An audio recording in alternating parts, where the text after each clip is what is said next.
In 31st sloka, Bhagavan tells Arjuna, O foremost among Kurus, only those who taste the nectar of sacrificial remnants obtain the ever-existing eternal essence.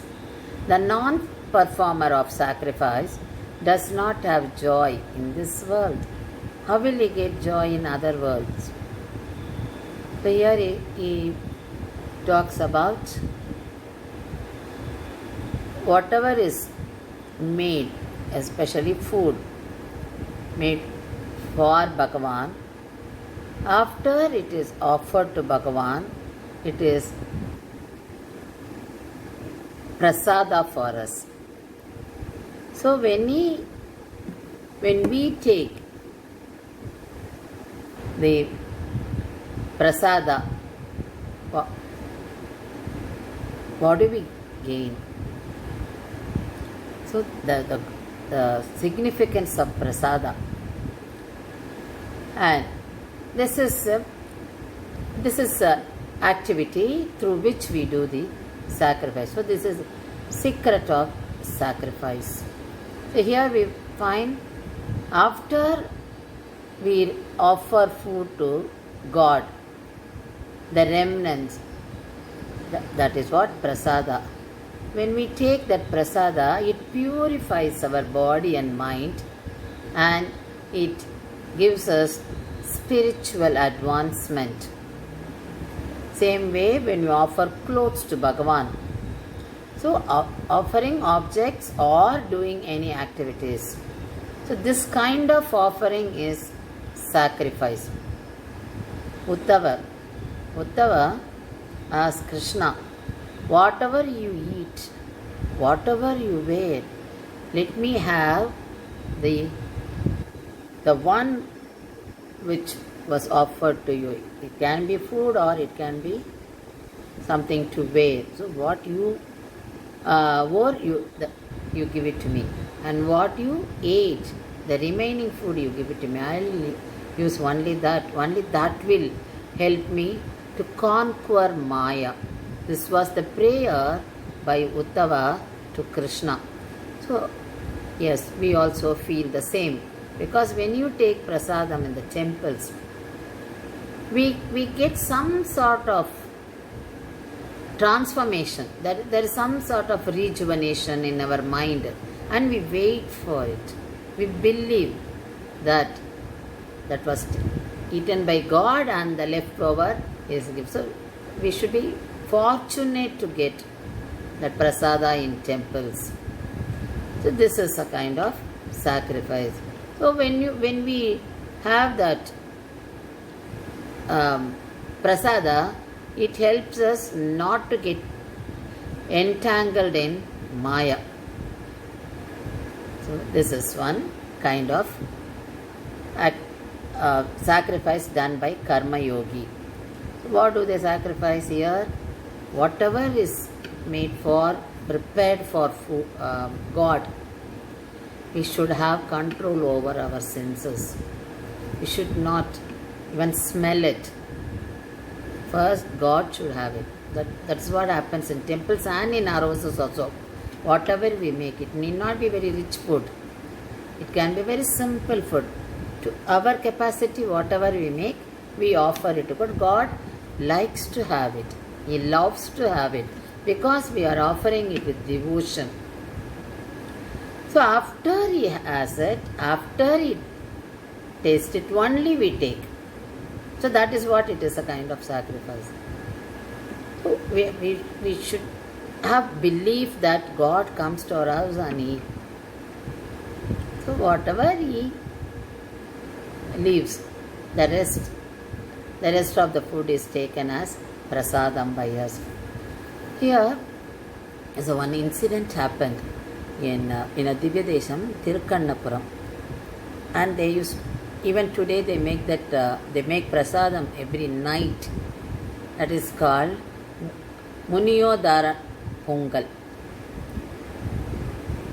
There was once a chieftain of Tirukkannapuram who used to make food every night.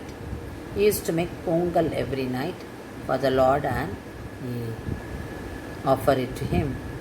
But what happens, he was a very staunch devotee of Lord Vishnu, and he used to engage himself in doing lot of services to God. So at one point of time he could not pay his tax to the king, so he was arrested. And this chieftain who was in prison, he became very restless because that was the time, that night God will be looking for food. He was talking to himself, oh, God will be looking for food.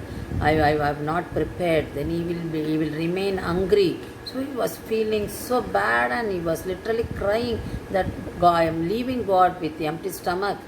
So when he was praying for that, his wife was also very restless and she thought, okay, I will do something. So she prepared the food and she kept it ready.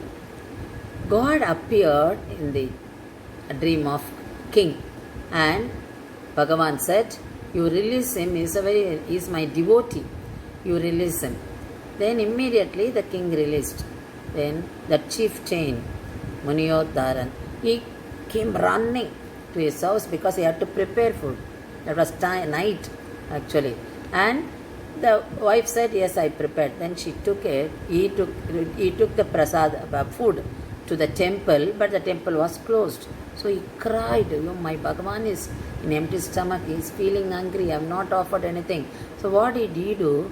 He stood outside and he offered the food to him because he believed that God will take it. So the place, he didn't mind that place.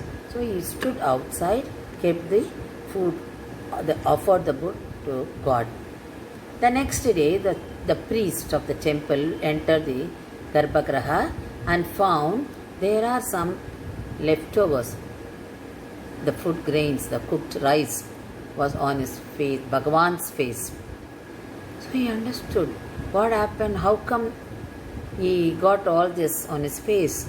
Then he found out that he brought the food and offered to Bhagavan. So Bhagavan had it, the food. Bhagavan ate the food he brought. Then he was informed about it and he felt so happy. So this is what Bhagavan does. So even today they make that pongal every night. After the chieftain's period, even now the temple has the custom of preparing pongal and offering to God.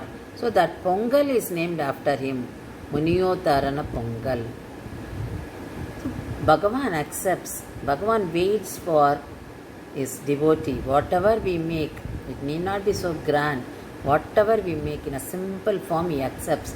And he is so happy to accept it, and he takes it with so much of happiness from the devotee. Then there is one more, Mukkur Lakshmi Narasimhachari, he wrote in his book. Once a Lambadi community, the person belonged to the tribal community. He was a very old man, he wanted to visit Mattapalli. That's a place where Sri Narasimha Swami temple is there. So he wanted to visit there and he prepared everything and he left his house. It was almost evening.